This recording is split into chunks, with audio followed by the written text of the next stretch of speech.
Hello, my friends. Bubba Woke here with ideas so dangerous I have to hide my identity just to share them. And this topic is serious enough that today I got a prop in front of my face and growing a beard. Now, the topic of today, Justice Department independence. We've been talking about what happened before the election with one candidate, with the Democratic candidate, with the Republican candidate. We've been talking about what's happened after the election.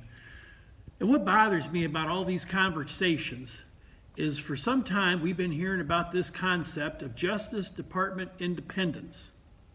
Now, what's remarkable to me is that at this time in history, when the left is aghast at the treatment of Hillary Clinton and the right is aghast at the treatment of President Trump, there are few voices demanding change, even though both sides see problems. We only hear our representatives in the House and Senate say judicial independence must be protected. So, what do I try to do? I try to put things into perspective. What analogy will I draw on? Oh, I know, the military. The Constitution made the President of the United States Commander-in-Chief of the military. In 230 years since ratification of the Constitution, by the way, the Constitution's birthday is June 21st, there has never been an attempt at a military coup in the United States. The military, to my knowledge, has never gone rogue and went off to war without at least presidential approval, usually with both presidential and congressional approval. But the Attorney General seems to be the Commander-in-Chief of the Justice Department. Some might say we're in the middle of a Justice Department coup with the government of the United States. Others would say we experienced a Justice Department play days before the last presidential election with candidate Clinton. A coup in itself, perhaps. So, Truman fired MacArthur, but Trump can't fire Rosenstein? How many generals did Lincoln fire during the Civil War? But Comey is expected to be protected? And think about what we lose with Justice Department independence. We lose accountability.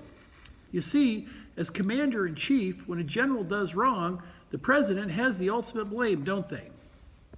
The Attorney General can order a wiretap on somebody, and the President has clean hands because of judicial independence.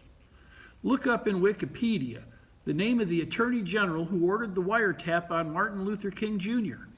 You might be surprised, but think about the fact that the President of that day was never made to have responsibility for that action. And we've heard rumors of surveillance or maybe even infiltration of President Trump's campaign in our last election. So now we got people wondering, was the FBI helping Clinton or Trump? Were they trying to hurt both? Who knows?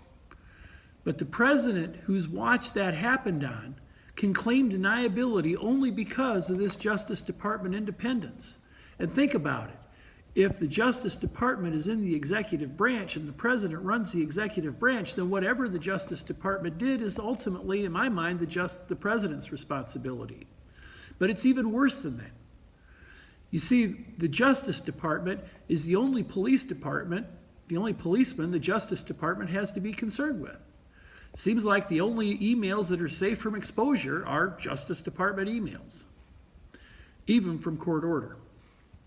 Why is it, at this time of so much suspicion of the Justice Department wrongdoing, the only person we can consider as head of the FBI is a high-ranking FBI official? Maybe it's time we got an outsider to head the FBI. Maybe Jay Sekulow from Judicial Watch or Alan Dershowitz. He just wrote a really good book on the problems they got there. Perhaps Senator Bernie Sanders or Senator Rand Paul. These are just ideas that come to mind. I'm sure there are good people willing to clean up the political arm of the FBI. My friends, so many FBI agents do so much good for this country. Those in the field, those in the labs, and plenty of them at headquarters. But we must be wary of the dark part of the FBI, the part where political winners and losers are chosen. It's time for every president to be Commander-in-Chief of the FBI and the Justice Department as a whole. And it's time for outsiders to lead that organization to safeguard the reputation of the FBI and protect our democracy as we know it today. Bubba Woke here, signing out for today.